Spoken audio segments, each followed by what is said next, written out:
సత్యము స్వార్థ కలంకము జాత్యంకార పర్యవసానము శక్తిదే భక్తిదే జీవన్ముక్తికి మార్గమిదే పంచమ వేద సారం మహాభారతం కృష్ణుడు చూపిన లీలయిదే జీవన వేద మార్గమిదే గీత జనించిన క్షేత్రమే ఇదే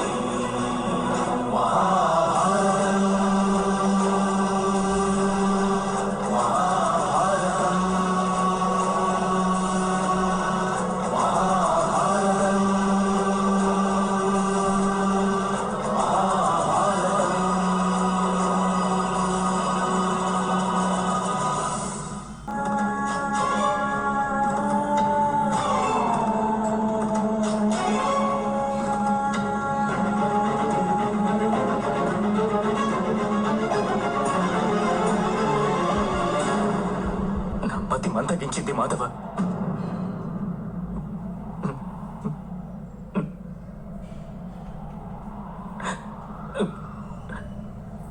నాలోని అణువణువు కంపిస్తోంది. ఇప్పుడు నా చేతులలో శస్త్రాన్ని ఎత్తే శక్తి లేదు. నా గాంధీవం చేతి నుండి జారిపోతోంది మాధవ.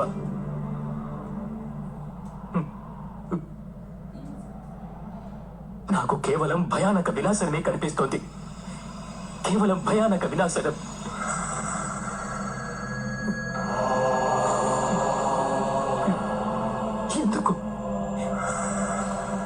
ఎందువలన మాధవ? ఎందువలన? అవమాన భారం,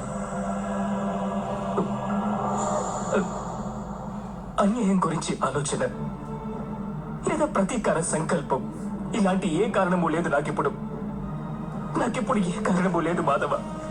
ఇంతటి మహావిధ్వంసాన్ని నేను స్వీకరించేందుకు వద్దు మాధవ.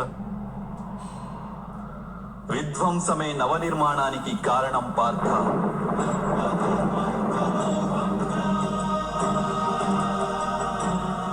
మొక్కకున్న ఒక శాఖను ఖండిస్తే 2 శాఖలు ఉద్భవిస్తాయి. నీవు నేటి విధ్వంసానికి ఎందుకు భయపడుతున్నావు? రేపు మళ్ళీ నవనిర్మాణం జరిగి తీరుతుందన్న సత్యాన్ని నీ వెరుగవా?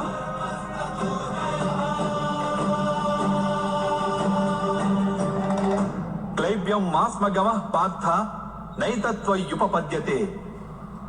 ఈ నపుంసకత్వం నీకు శోభించదని గుర్తించు. యుద్ధం చేయడమే నీ కర్తవ్యం పార్థ. శస్త్రాన్ని సంధించు.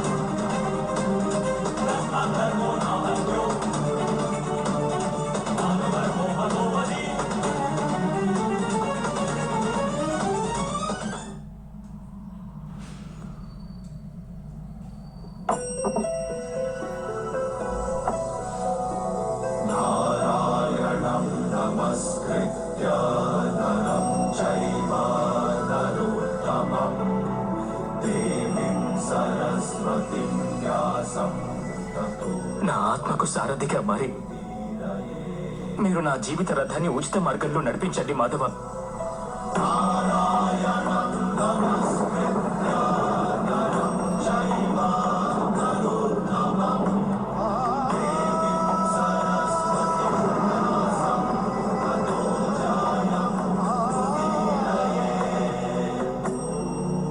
నేనేమి తెలుసుకుంటే నా దౌర్బల్యాన్ని వదిలిపెట్టగలను చెప్పండి.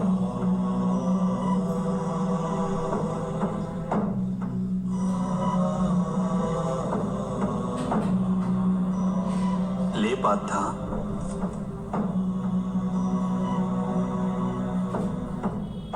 శ్రద్ధగా విను.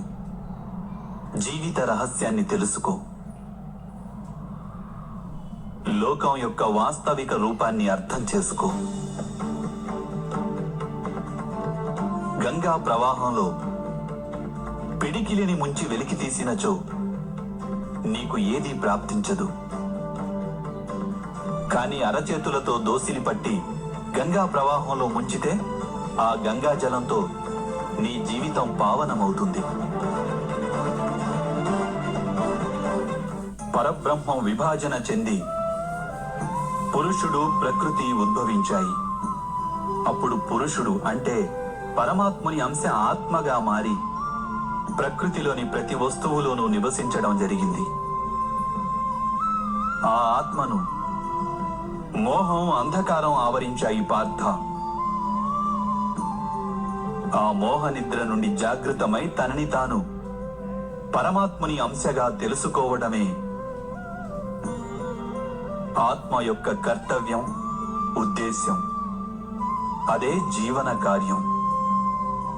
కానీ మాధవ, ఒకవేళ ప్రతి ఆత్మ పరమాత్మ అంశ అయితే మరి ఉన్నతి అధోగతి స్వయంగా పరమాత్మే చేస్తున్నాడా? బురదలో పడిన రత్నం ఏ విధంగా ప్రకాశించదో అదే విధంగా ప్రకృతిలోని 24 పదార్థాల నుండి వేరైన ఆత్మ అది ఒక పరమాత్మ అంశే అనే సత్యాన్ని విస్మరిస్తుంది. ఆత్మలు ఎక్కువ శాతం తమ దేహాన్నే సర్వస్వంగా భావిస్తాయి. తాము దేహానికి భిన్నమని అవి తెలుసుకోలేకపోతాయి. శరీరానికి కలిగే సుఖం, దుఃఖం, రుచి, వాసన ఇత్యాది అనుభవాలను అవి తమ అనుభవాలని భావిస్తుంటాయి. అసలు మార్పు కోసం ప్రయత్నం కూడా చేయవు.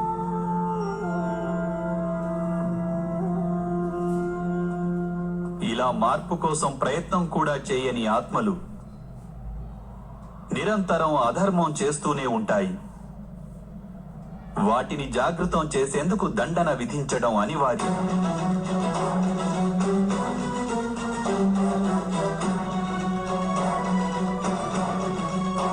నీవు ఇది తెలుసుకో పార్థ, నీవు శరీరానివి కాదు, కేవలం ఒక ఆత్మవు. ఈ రణభూమిలో కనిపిస్తున్న ప్రతి ఒక్క యోధుడు వాస్తవానికి నీవు అనుకుంటున్న వారు కాదు. కొంతకాలం పాటు వీరందరూ ఈ శరీరాలలో వాసం చేస్తున్నవారు. వీరి శరీరాలు మరణిస్తాయి, కానీ వీరందరూ అమరులు. వీరు మళ్ళీ నూతన శరీరాలను ధరిస్తారు.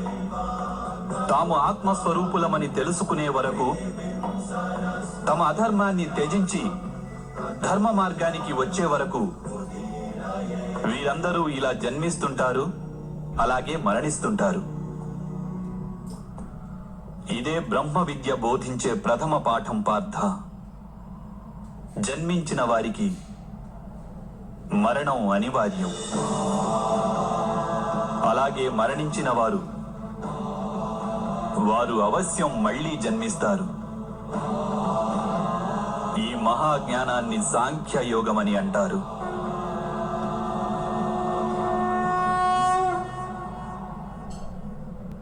ధర్మం, అధర్మం అంటే ఏమిటి మాధవ? ఏ మార్గాన్ని అనుసరించి మనిషి తాను ఆత్మస్వరూపుడనని గుర్తిస్తాడో, పరమాత్ముని అంశగా ఉద్భవించానని తాను తెలుసుకుంటాడో, ఆ మార్గాన్నే ధర్మమని అంటారు.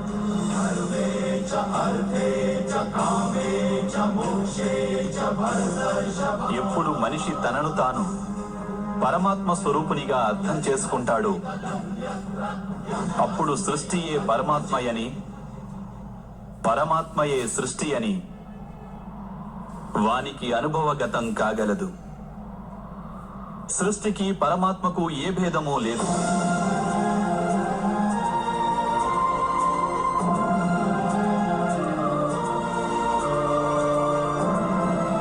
ఏ మనిషి అయితే ఇది తెలుసుకుంటాడో వాడు ఇతర మనుషులు, ప్రాణుల పట్ల నిర్దయ, కాఠిన్యం వహించడు.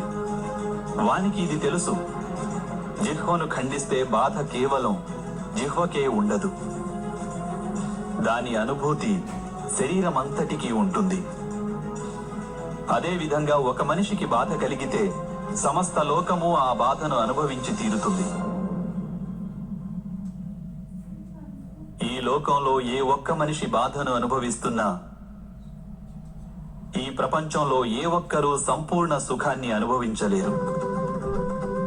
కరుణతో నిండిన మనస్సు ఏ కార్యమైతే చేయాలనుకుంటుందో దానినే ధర్మం అంటారు.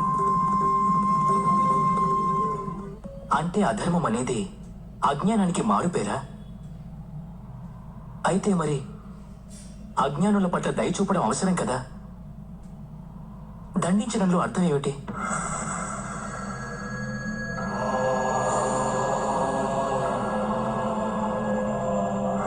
అజ్ఞాని జ్ఞానం విలువను తెలుసుకునేందుకు సిద్ధంగా లేకుంటే, జ్ఞానం వైపు దృష్టి సారించేందుకు సిద్ధంగా లేకుంటే, అప్పుడు దండనే దయ అవుతుంది.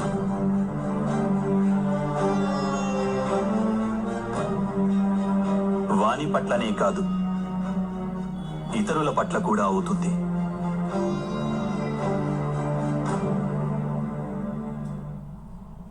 సృష్టిగతి సదా పరమాత్మ వైపే ఉంటుంది. ఇది అనివార్యము. కానీ అప్పుడప్పుడు ఒక దుస్థితి ఉత్పన్నమవుతుంది. అజ్ఞానం, మోహం, అధర్మం పెరిగిపోతుంటాయి. లోకంలో ధర్మం లుప్తమవుతుందన్న భయం ఉత్పన్నమవుతుంది. లోకంలో ధర్మం లుప్తమైపోయినప్పుడు కరుణ నశించిపోతుంది. అదేవిధంగా సత్యం కూడా నశించిపోతుంది. రానున్న తరాలకు ధర్మం ప్రాప్తించాలంటే ఈ రోజే అధర్మాన్ని నాశనం చేసి ధర్మాన్ని పునఃస్థాపించడం అనివార్యము పార్థ.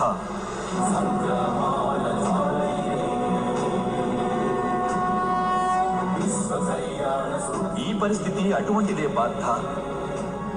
ఇక ధర్మ సంస్థాపన చేసే కర్తవ్యం కేవలం నీదే.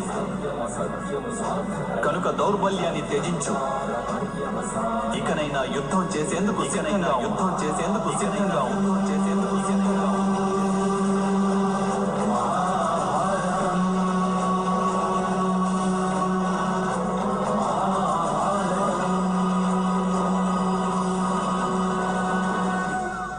మరి నా చేతులలో హత్యలు జరుగుతాయి మాధవ. నా కారణంగా ఇంకొకరి ప్రాణాలు పోతే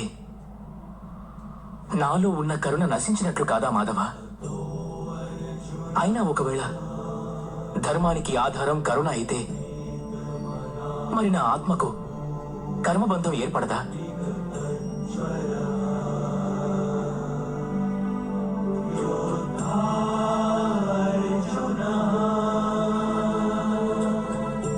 కర్మబంధం అనేది అవశ్యం ఏర్పడుతుంది. కానీ కార్యబంధం ఏర్పడే అవకాశం లేదు పార్థ. నీవు కర్మకు, కార్యానికి మధ్య ఉన్న భేదమేమిటో తెలుసుకోవడం అవసరం. అన్ని కర్మలు కార్యాలే, కానీ అన్ని కార్యాలు కర్మలు కావు. కర్మ అనే కార్యం ఏమిటంటే దానికి ఫలితం అనే ఆశ తోడై ఉంటుంది. మనిషి ఎప్పుడూ సుఖానికై, సంపదకై, ప్రశంసకై ఆశించి కనుక ఒక కార్యం చేస్తే వాడు ఆ కార్య ఫలితానికి బద్ధుడవుతాడు. ఎప్పుడైతే కర్మను, ఫలితాన్ని ఆశించి చేస్తారో దానిని సకామ కర్మయోగం అంటారు. ఎప్పుడైతే కర్మను, ఫలితాన్ని ఆశించకుండా చేస్తారో దానిని నిష్కామ కర్మయోగం అంటారు. ఈ కారణంగానే మనిషి మళ్లీ మళ్లీ జన్మించవలసి వస్తుంది. వాస్తవానికి మనిషిని ఏ కర్మ బంధించదు. ఆ కర్మకు తోడైన ఆశలే వానిని బంధిస్తాయి. ఏ విధంగా మాధవ? ఈ యుద్ధంలో గెలవాలన్న కోరిక నీకుంటే అందులో పరాజితుడవైతే నీకు దుర్భరమైన దుఃఖం కలుగుతుంది. ఆ దుఃఖం నీ చేత ఇతర కార్యాలు చేయిస్తుంది. దాని వలన నీవు మళ్లీ జన్మించవలసి వస్తుంది. యుద్ధంలో నీవు విజయుడవైతే నీలో అహంకారం పెరుగుతుంది. ఆ అహంకారం నిన్ను విశ్వ విజేతవు కమ్మని ప్రేరేపిస్తుంది. నీ చేత హత్యలు చేయిస్తుంది. ఆ పాపం నిన్ను బంధిస్తుంది. ఆలోచించు. ఒకవేళ నీకు ఈ యుద్ధం పట్ల విజయానికై మోహం గాని, పరాజయ భయం గాని లేకుంటే ఈ యుద్ధం పూర్తయ్యాక నీకు సుఖం ప్రాప్తిస్తుందా లేక దుఃఖం ప్రాప్తిస్తుందా? సుఖం కాదు మాధవ, దుఃఖం కూడా కాదు. అంటే నీకు లభించే సుఖం, దుఃఖం, ఆవేదన, నిరాశ, అహంకారాలకు యుద్ధం కారణం కాదు. యుద్ధం పట్ల నీ మనస్సును ఎన్నో ఆశలు చుట్టుముట్టి ఉన్నాయి. అదే కారణం. నేనంటున్నది సత్యం కాదంటావా పార్థ?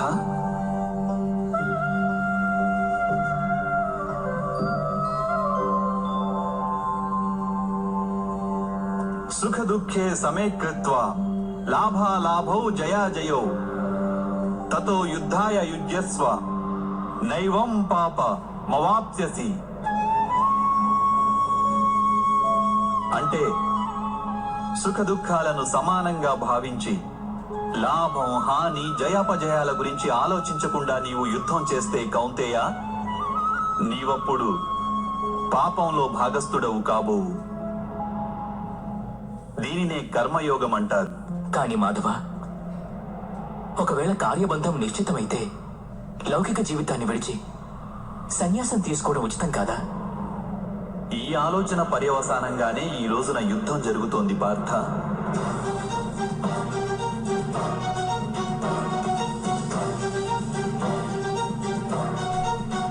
ఆలోచించు. ఎప్పుడైతే సత్వగుణం కలిగి ధర్మాన్ని తెలుసుకున్న వారు కర్మలను త్యాగం చేస్తారో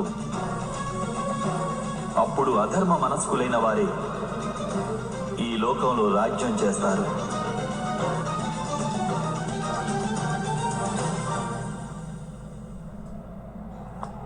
ఒకవేళ మహితాత్ములు లౌకిక జీవితాన్ని త్యజించి ఉండకుంటే ఈ రోజు అధర్మం ఇంతగా పెరిగేది కాదు.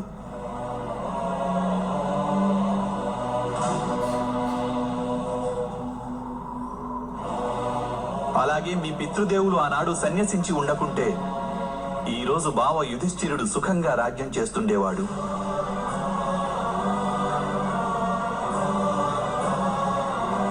అలాగే తన ప్రజలకు న్యాయం, ధర్మం గురించిన జ్ఞానాన్ని అందించేవాడు. కానీ బాధాకరమైన విషయం ఏమిటంటే సత్వగుణం నిండిన వారే లోకానికి లాభం చేకూర్చగలరు. కానీ వారే సన్యసించాలని ఆలోచిస్తారు. జలం బాష్పంగా మారి ఆకాశానికి చేరుతుంది. ఇక బురద అక్కడే పడి ఉంటుంది. అలాగే సత్వగుణం గల సజ్జనులు లోకాన్ని త్యాగం చేస్తుంటారు. ఇక తమస్సులో ఉన్న అధర్మపరులు లోకంలోని కార్యాలు చేస్తుంటారు. ఈ కారణంగానే లోకంలో పాపం, అధర్మం పెరుగుతుంటాయి.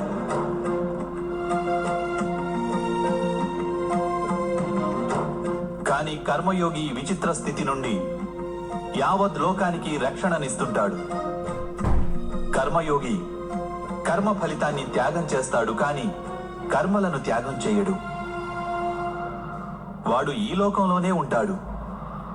సన్యాసి మాదిరిగా అన్ని కార్యాలను చేస్తుంటాడు, కానీ వానిలో ఆపేక్ష ఉండదు. కర్మయోగికి తన సంతానం నుండి, స్వజనుల నుండి, తన ప్రజల నుండి ఎటువంటి ఆపేక్ష గాని, ఆశ గాని ఉండవు. స్వయంగా ఒక సన్యాసిగా అనుభూతి చెందుతాడు, కానీ సమాజానికి సంసారి మాదిరిగా లాభం చేకూరుస్తాడు. మనిషి తన సంతానం సుఖంగా ఉండాలని శ్రమ పడతాడు మాధవ. సంతానం వలన సుఖపడాలన్న ఆపేక్ష ఎందుకు ఉండకూడదు? మనిషి తన సంతానం కోసం ఏది చేసినా అది వ్యాపారమా లేక ప్రేమ పార్థ? ప్రేమ మాధవ. మరి తాను చేసిన దానికి ప్రతిఫలం ఆశించడం ఎందుకు పార్థ? భవిష్యత్తులో లాభం కోసం వ్యాపారంలో ఎదురు చూస్తారు, ప్రేమలో కాదు. ఏ మనిషి అయితే తన సంతానం యొక్క ప్రవర్తనను తీర్చిదిద్ది సన్మార్గంలో నడుపుతాడో, తన సంతానానికి ప్రేమ, ధర్మ సంస్కారాలను నేర్పుతాడో, అతని సంతానం కూడా ఆ మనిషికి ప్రేమ, సంరక్షణను తప్పక అందిస్తారు. సంతానం చూపే ప్రేమ, ఆత్మీయుల ప్రవర్తన, వారు చేసే కర్మలు పార్థ. ఒకరికి మరొకరి కర్మలపై ఎటువంటి అధికారము ఉండదని తెలుసుకో. వారి నుండి ఏదైనా ఆశించి, ఆపేక్షించి ప్రయోజనమేమిటి? దీనిని నీవు దీర్ఘంగా ఆలోచించి చూస్తే వెంటనే అర్థమయ్యేదేమిటంటే జీవితంలో ఎవరైనా సరే ఏ విషయం గురించైనా సరే ఆశలు ఆపేక్షలు పెంచుకోవడం అనివార్యం కాదు. యావత్ సృష్టిలోనే పరమాత్ముడున్నాడు. మనిషి స్వయాన ఆ పరమాత్ముని అంశ. అప్పుడు లోకంలోని అన్ని పనులు ఆ పరమాత్ముడివే. స్వయంగా మనిషి అన్నవాడు ఏదీ చెయ్యలేడు.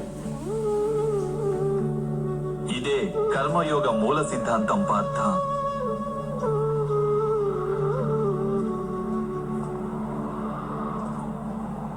ఇప్పుడు నీవు కూడా కర్మయోగిగా మారి ఈ యుద్ధం చెయ్యక తప్పదు పార్థ. త్రైగుణ్య విషయా వేద నిస్త్రైగుణ్యో భవార్జున నిర్ద్వంద్వో నిత్య సత్వస్థో నిర్యోగ క్షేమ ఆత్మవాన్. 3 గుణాలను త్యజించి నిర్గుణుడివి అయిపో పార్థ. ద్వంద్వ ప్రవృత్తి నుండి ముక్తి లభిస్తుంది. సత్వగుణంతో విరాజిల్లుతూ పరమాత్మునిపై మనస్సును లగ్నం చేసి నీ కర్తవ్యాన్ని నిర్వహిస్తూ ఉండు. నేను నా బుద్ధిని పరమాత్మపై స్థిరంగా ఉంచి కర్మయోగిగా మారేందుకు మార్గమేమిటి మాధవ? పార్థ, సాంఖ్యయోగం వలన మనిషి పరమాత్మను నిరంతరం స్మరిస్తూ ఉంటాడు. పరమాత్మను స్మరించడం వలన మనిషి మనసులో అంకిత భావం ఉత్పన్నమవుతుంది. అటువంటి భావాన్ని భక్తి అని అంటారు. భక్తి వలన మనిషికి సత్య అసత్యాల జ్ఞానం లభిస్తుంది. ఆ జ్ఞానం వలన వాడు పరమాత్మను దర్శించగలుగుతాడు. అలా ఎవరైతే పరమాత్మను దర్శించగలుగుతారో వారే వాస్తవమైన కర్మయోగిగా మారగలరు. జన్మల పరంపర నుండి విముక్తి చెంది మోక్షాన్ని పొందగలుగుతారు. ఆత్మలన్నింటికీ అంతిమ లక్ష్యం అదే. ధర్మం యొక్క అంతిమ చరణం కూడా అదే. కానీ నేను పరమాత్మను దర్శించకుండా అంకిత భావం ఎలా వ్యక్తం చేయగలను మాధవ? ఈ సృష్టియే పరమాత్మ, పరమాత్మయే సర్వస్వం. పరమాత్మ కానిదంటూ ఇంకేమీ లేదు. ఎవరు తమ ఆత్మను దర్శించగలుగుతారో వారే పరమాత్మను దర్శించగలుగుతారు. ఏ విధంగా ఉప్పులోని ఒక కణానికున్న రుచి మహాసముద్రపు నీటి రుచికి భిన్నమైనది కాదో, అదే విధంగా నీ ఆత్మను నీవు దర్శించడం పరమాత్మ దర్శనానికి భిన్నమైనది కాదు.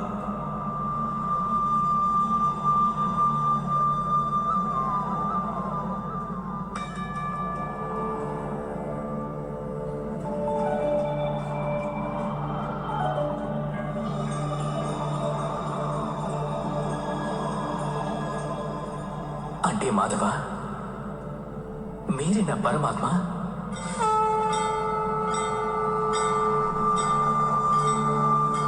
అవును పార్థ,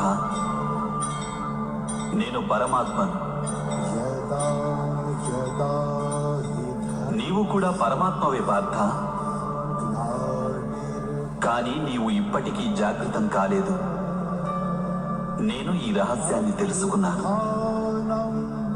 ధర్మస్య తదాత్మానం సృజామ్యహం. అయితే మాధవ, మీ పట్ల అంకిత భావం ఉంటే ఈశ్వరుని పట్ల అంకిత భావం ఉన్నట్లే కదా? అవశ్యం. నా పట్ల ఉన్న అంకిత భావమే పరమాత్మ పట్ల అంకిత భావం. సర్వధర్మాన్ పరిత్యజ్య మామేకం శరణం వ్రజ. సర్వ జగతిని త్యాగం చేసి కేవలం నన్నే ఆశ్రయించు పార్థ.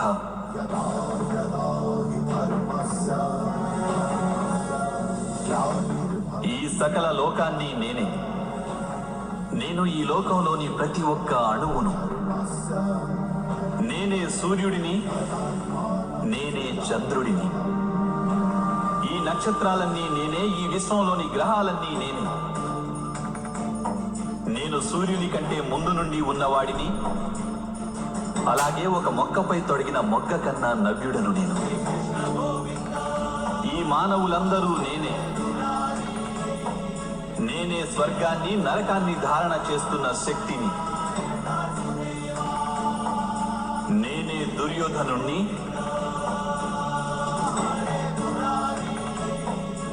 అలాగే అర్జునుడిని కూడా నేనే.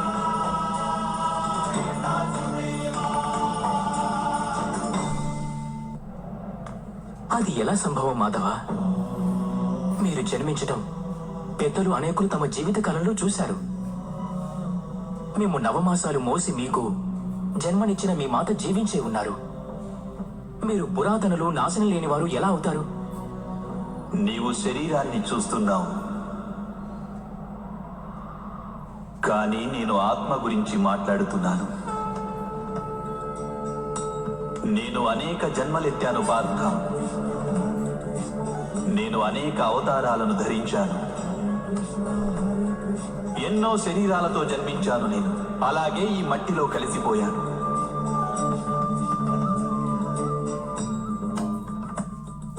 ఇక ముందు కూడా నేను పదే పదే జన్మిస్తుంటాను.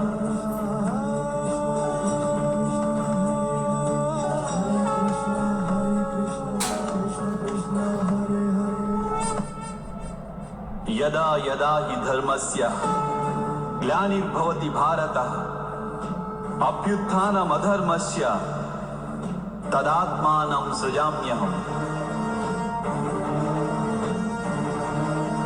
పరిత్రాణాయ సాధూనాం వినాశాయ చ దుష్కృతాం ధర్మ సంస్థాపనార్థాయ సంభవామి యుగే యుగే.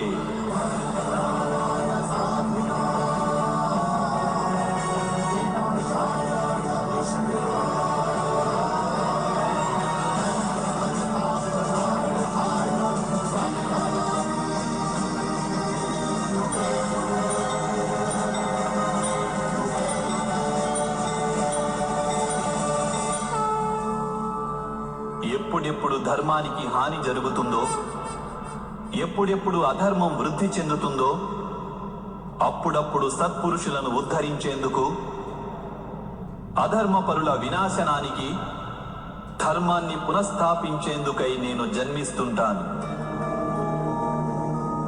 ఇది ప్రతి యుగంలోనూ జరుగుతూ వచ్చింది. అలాగే ఇక ముందు కూడా జరుగుతూనే ఉంటుంది. నేనే నాశనం లేని పరమాత్మను. మత్స్యావతారాన్ని, నేనే వామనావతారాన్ని, నేనే పరశురాముణ్ణి, నేనే రామావతారాన్ని కూడా.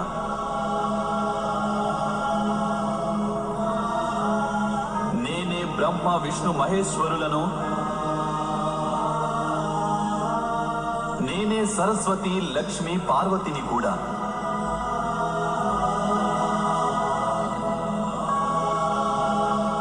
పురుషుడను కాను, స్త్రీని కాను, నపుంసకుడిని కాను. నేను శరీరాన్ని కాను, శరీర అవయవాలను కాను.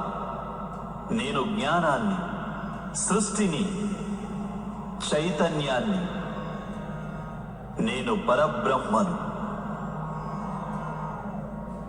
నేనే సర్వస్వాన్ని. అలాగే నేను ఏమీ కాను.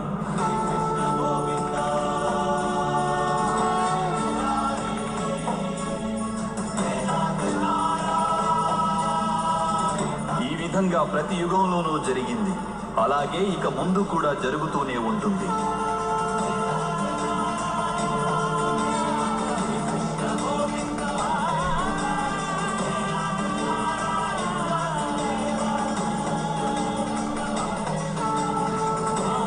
ఎప్పుడు నీవు ఆత్మజ్ఞానాన్ని పొందుతావో పార్థ, అప్పుడే నీవు నాలో ఐక్యం కాగలవు. స్వయంగా నీవు కూడా నా మాదిరిగా నిన్ను నీవు పరమాత్మ స్వరూపంగా గుర్తించగలవు. కానీ నీవు ఆ పదాన్ని చేరుకునేందుకు నా పట్ల సంపూర్ణ అంకిత భావం అనివార్యం కావాలి. అంకిత భావం అంటే ఏమిటి మాధవ? అంకిత భావం అనేది ఒక మానసిక స్థితి పేరు. అప్పుడు మనిషి తన సంకల్పాలన్నింటినీ త్యాగం చేస్తాడు. స్వయంగా ఏ విధమైన నిర్ణయాన్ని గాని లేక ప్రతిజ్ఞని గాని తీసుకోడు. ఏ విధమైన పనులు వానికి నిర్దేశించారో ఆ విధమైన పనులే చేస్తుంటాడు.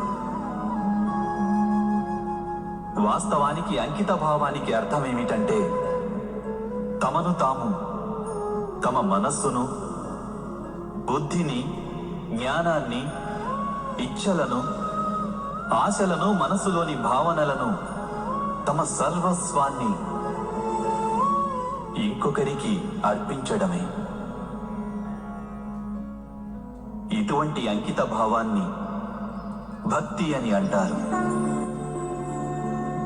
భక్తితో కొలవడం అంటే ఏమిటి మాధవ? అంకిత భావమే భక్తి కాదా?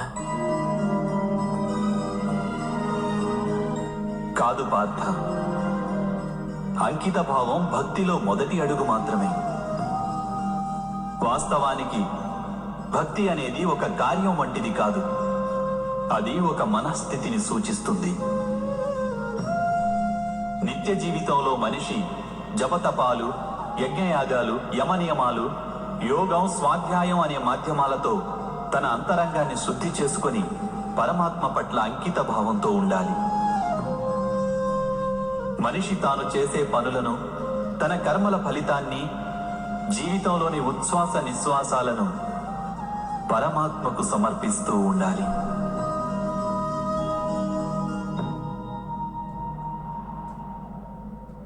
భక్తి కేవలం మనస్థితి అయితే జపాలు, తపాలు ఇత్యాదుల అవసరం ఏమిటి మాధవ? ఈరోజు శుభ్రం చేసిన పాత్ర ఎలా మళ్ళీ మలినమవుతుందో అదే విధంగా మనిషి మనస్సు పదే పదే పరమాత్మకు విముఖమైపోతుంటుంది. అందుకే అవి అవసరం. ఈ జపతపాలు, స్వాధ్యాయం ఇత్యాదుల మాధ్యమం ద్వారా మనిషి నిరంతరం తన జీవితాన్ని ఆ పరమాత్మకే అంకితం చేశానని గుర్తు చేసుకుంటాడు. ఏ ఒడ్డున మునక వేయాలన్నది ఇక్కడ ముఖ్యం కాదు. ఇక్కడ ముఖ్యమైనది మునక వేయడం. భక్తి యోగ సారం ఒక్కటే పార్థ. మనిషి పరమాత్మకు తన జీవితాన్ని అర్పణ చేసి పరమాత్మను భక్తితో కొలుస్తుండాలి. అలాగే సత్వగుణం అనే సంపదను పదిలంగా దాచుకోవాలి. సత్వగుణ సంపద అని దేనిని అంటారు మాధవ? అహింస, సత్యం, క్రోధస్త్యాగ, శాంతి, పైశునం, దయా, భూతేష్వలోలత్వ, మార్ధవం, హ్రీరచాపలం, తేజ, క్షమాధృతి, అనిత భవంతి సంపదం దైవీం అభిజాతస్య భారత.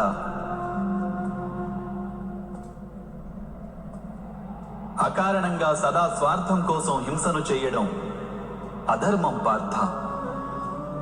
వాస్తవానికి అహింసయే పరమధర్మం. అహింసతో పాటు సత్యం, క్రోధం వహించకుండడం, త్యాగం, మనశ్శాంతి, నిందించకుండడం, దయాభావం, సుఖానికి ఆకర్షితుడు కాకుండడం, అకారణంగా ఏ కార్యమూ చేయకుండడం, తేజం, క్షమ, ధైర్యం, శరీర శుభ్రత, ధర్మానికి ద్రోహం చేయకుండడం, అహంకారం లేకుండా ఉండడం, ఈ గుణాలన్నింటినీ సత్వగుణ సంపద లేక దైవిక సంపదలని అంటారు. వీటి వలననే మనిషి పరమాత్మను అంటే నన్ను భక్తితో కొలుస్తాడు. తన జీవిత కర్తవ్యాన్ని నిర్వహిస్తాడు, ధర్మ సంస్థాపన చేయగలడు, అలాగే కర్మ ఫలానికై ఆశను త్యాగం చేసి జీవిస్తాడు. వానికి నేను నిస్సందేహంగా ఈ జన్మలో ఆనందాన్ని అందిస్తాను. మరణించిన పిమ్మట వానిని నాలో ఐక్యం చేసుకుంటాను.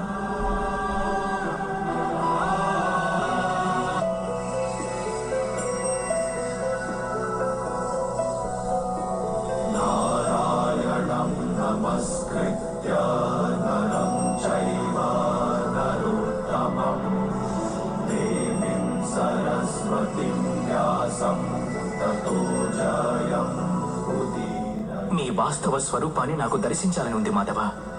నారాయణం నమస్కృత్య తమ వారి శక్తి, తమ జ్ఞానం, తేజం, ఐశ్వర్యంతో కూడిన పరమాత్మ స్వరూపాన్ని ప్రత్యక్షంగా దర్శించాలనుంది మాధవ. ఆద్యంతాలు లేని మీ స్వరూపాన్ని నాకు దర్శనమివ్వండి మాధవ. నా మనస్సులోని సందేహాలన్నింటినీ తొలగించండి.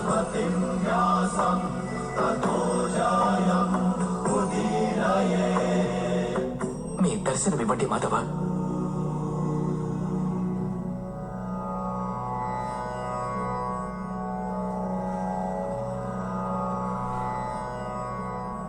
దర్శించు పార్థ.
సత్యము, నేనే సంపూర్ణుడను, నేనే జీవుడిని, నేనే శివుడిని. అక్షరాలలో అకారాన్ని, వేదాలలో సామవేదాన్ని, దేవతలలో ఇంద్రుడిని, ప్రాణులలోని చైతన్యాన్ని, యక్షులలో కుబేరుడిని, రుద్రులలో శంకరుడిని, వసువులలో అగ్నిని, పర్వతాలలో సుమేరుడిని, అలాగే ఋషులలో భృగువును, ధ్వనులలో ఓంకారాన్ని, యజ్ఞాలలో జపాన్ని, వృక్షాలలో అశ్వత్థ వృక్షాన్ని, బుద్ధిలోని స్మృతి, మేధ, ధృతి, అలాగే క్షమ నేనే అయి ఉన్నాను. కీర్తిని నేనై ఉన్నాను. గంధర్వులలో చిత్రరథుడను, దేవర్షులలో నారదుడిని, నేను మునులలో కపిలుడిని. అశ్వములలో ఉచ్చైస్వాన్ని, ఏనుగులలో ఐరావతాన్ని, పశువులలో సింహాన్ని, పక్షులలో గరుడుణ్ణి, మనుష్యులలో రారాజును, శస్త్రాలలో వజ్రాన్ని, గోవులలో కామధేనువును, సర్పాలలో వాసుకిని, శేషనాగును, యమరాజును, వరుణదేవుడిని, అలాగే వాయువును కూడా నేనే అయి ఉన్నాను. శ్రీరామచంద్రుడిని, పవిత్ర గంగా నదిని, సృష్టిలో ఆది మధ్యాంతములను నేనే అయి ఉన్నాను.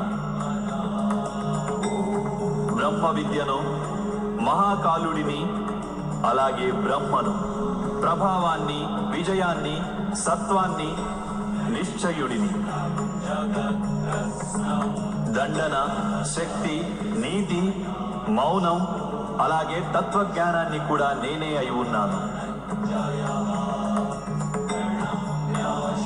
వాసుదేవుడను, అర్జునుడను, వేదవ్యాసుడను, నేను కానిదంటూ వేరొకటి లేనే లేదు.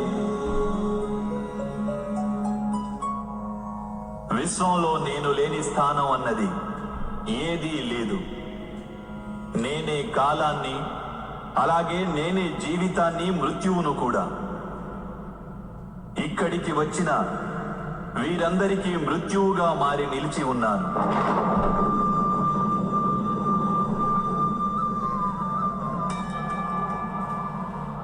నీవు శస్త్రాన్ని సంధించకున్నా అప్పుడు కూడా నేను వీరందరినీ వధించగలను. కనుక నీ మోహాన్ని త్యజించు, నీ ప్రస్తుత కర్తవ్యాన్ని దర్శించు, ధర్మభారాన్ని వహించు, గాంధీవాన్ని ఎక్కుపెట్టి శరాలను సంధించు. యుద్ధం చెయ్యి అర్జున, యుద్ధం చెయ్యి.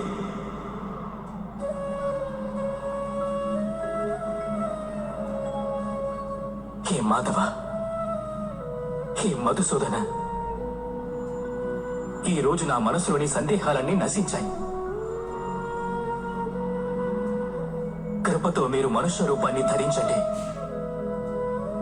మీ ప్రతి ఆదేశాన్ని నేను శిరసావహిస్తాను. కరిష్యే వచనం తవ.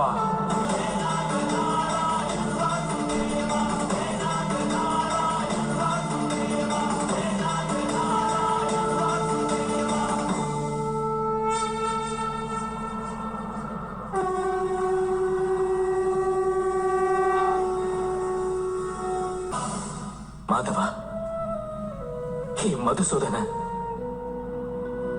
ఈ రోజు నా మనసులోని సందేహాలన్నీ నశించాయి. కృపతో మీరు మనుష్య రూపాన్ని ధరించండి. మీ ప్రతి ఆదేశాన్ని నేను శిరసావహిస్తాను. కరిష్యే వచనం తవ.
సంగ్రామాల జ్వాలయిరే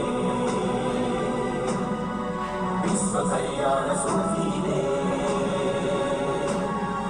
ధర్మము ఆది అనంతము సత్యమ సత్యము సార్థకలంకము జాత్యంకార పర్యవసానము శక్తి ఇదే భక్తి ఇదే జీవన్ముక్తికి మార్గమిదే పంచమ వేద సారం మహాభారతం కృష్ణుడు చూపిన లీల ఇది జీవన వేద మార్గమిది గీత జనించిన క్షేత్రమే